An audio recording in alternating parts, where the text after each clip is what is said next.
Excellent job. It sounds better and better every time I hear them play it. I'm not surprised because they're a great band, but it's always interesting for me because I hear the music in my head when I'm writing it, but then, of course, it always sounds different when it's played by live musicians and hits the room in different ways. And then when I can hear the improvement from a month and a half ago to now, it's just, it's very exciting for me as a composer. So now some of you are probably thinking this and maybe at home saying it to yourself, there's no way a middle school band is going to be able to play that. And certainly it's not easy. It does possess, it does have many challenges, not only for the individual player, but also for the conductor and the overworked music educator that has to prepare a whole concert for the middle school band. I understand that, but I also made sure when I was writing to give some opportunities for growth as not only technicians on an instrument, but also as musicians.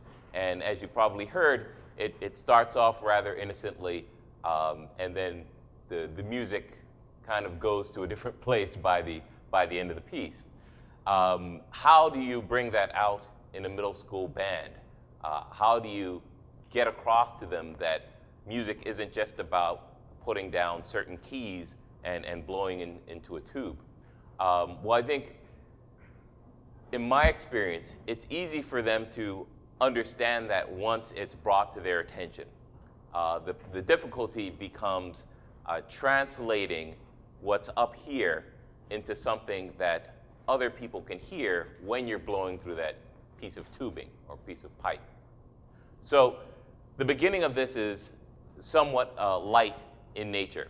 And I'd just like to maybe ask some of you and some of you, what do you think contributes to light playing on your instrument?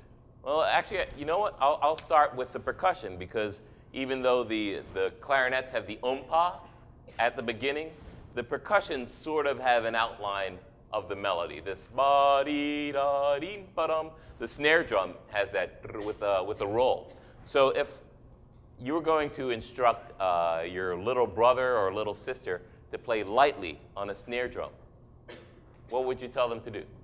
I would say it's mostly about the touch. Mostly about the touch and listening to the ensemble. So let's assume you're talking to an 8-year-old or a 10-year-old. What does mostly about the touch mean in terms of lightness? Is it where you play on the drum? It's where you play, and it's how hard you use sticks. Can you give us an example of that? Like, give us an example of playing the opening heavy and playing the opening light.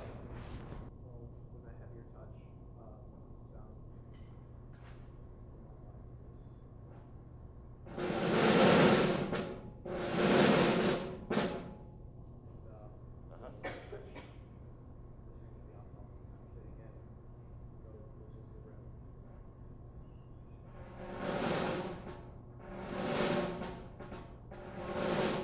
So it's a combination of where you place on the drum, how heavy you play with the sticks, and of course, listening.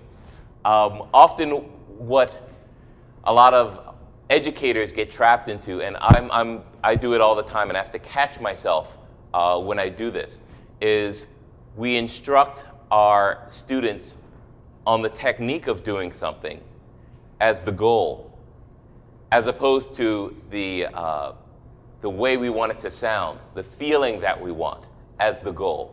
So what happens is we breed musicians to be more technicians than artists. So I've always found that I have to constantly remind myself to tell the student, you want to be here emotionally. You want to have this type of character. And the way we do that is to engage these type of techniques. And I found that even little kids know that. Even when you're talking to small kids, they can understand a feeling actually a lot better than they can understand the technique. And often they will understand the technique better if they know the feeling first. For instance, if he was to say a lighter touch to a student, they may not really understand what that means. But if he were to preface it by saying, this is kind of a light, playful character to the piece, imagine a little kid skipping along. Therefore, you use a lighter touch on the instrument, that may trigger a better response in them. And so getting the mood of a piece, especially a piece that's maybe a bit more complex or contemporary in what's often considered the scary sense of the word contemporary music, is important. Because if you lose the sense of character or the mood that's being created in a piece that doesn't necessarily use B flat and F chords all the time, then you totally lose the purpose for playing something. So what about the clarinets? You're playing this opening, and it's marked what? Marcato, I believe? Mezzo piano marcato, which some people may think is a contradiction in terms. It's moderately soft, but marked. Not necessarily. You can think of marked as being articulation and mezzo piano as being volume.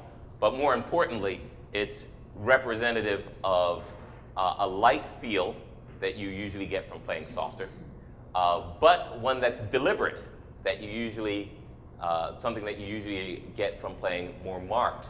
If you just have mezzo piano, people can play it light but with no conviction. If you just write marcato, people may play it heavy without any lightness in the character. So, what do you guys think, any one of you? Well, I'll pick you. You look like an intelligent person, as the rest of the band laughs. What do you consider the difference between playing heavy on your clarinet? Like, what would you do different in that opening to play it heavy versus playing it light? A lot of it has to do with like how you use your tongue, the tongue each note. Has to do with how you use your tongue? Uh-huh. The control of your breath. And the air control. Like, what do you do different? Imagine you're talking to a 10-year-old. How would your air control make the difference between a light, happy feel or a heavy, ominous feel? Well, if you use like a shorter stream and just like, flick it with your tongue instead of just, like a slap with your tongue, like your air control more refined than it is just like blowing a lot of air into it. A flick of the tongue is more light in character. You just like slap the reed with your tongue. If- It's gonna be a lot more broader sound. So when you slap your reed with your tongue, it makes the music feel heavier and larger. Okay, that's good. So now, are you doing the flicking when you play this piece? Yeah. Okay, good. Again, always putting the character of the music first so that they have an understanding of what they're supposed to be doing, which is playing music through the instrument. Yes, they're playing the clarinet in a sort of colloquial way of phrasing it, but more importantly, they're playing music. So let's just start this beginning, and I want you to play it as heavy as possible. Snare drum and clarinets, as heavy as possible. I'll give you a count off. You're only going to play a couple of measures. Do whatever you think is necessary to play it heavy. 1, 2, 3, and.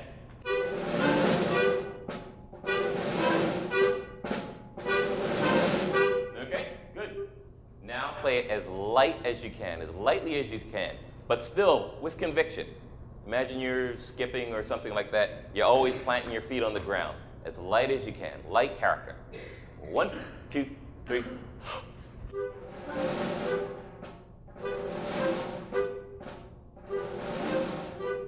Okay. Now, without me having to say play louder or softer, they just do it. And they all just did it. It's part of the struggle with training musicians, especially when you're dealing with contemporary music or new music that's never been played before, is communicating to them what they need to do to portray that characteristic over to the audience. If they understand the character beforehand, a lot of times the work of communicating what they have to do is already done. So by me saying play lighter, maybe they were thinking of flicking the tongue or slapping the tongue, but they definitely instinctively just played 1 or 2 dynamics softer. So we're going to imprint that on our minds, and as you may notice, this has a few solo and duet opportunities in this music. It actually begins with a piccolo and bass clarinet duet, like 3 measures into the piece. And I know a lot of you are thinking, well, why are you going to give an important part to a bass clarinet in a middle school band? And I know a lot of times, definitely not in this group, but a lot of times the weakest player of the clarinet section gets relegated to the bass clarinet, which, you know, I understand the practical reasons for doing that. But hopefully that doesn't discourage the player, and I think giving them an opportunity to be acknowledged every once in a while is a good thing and may actually inspire them to raise their level. But also, more importantly, I just like the strangeness of the sound of a piccolo with a bass clarinet.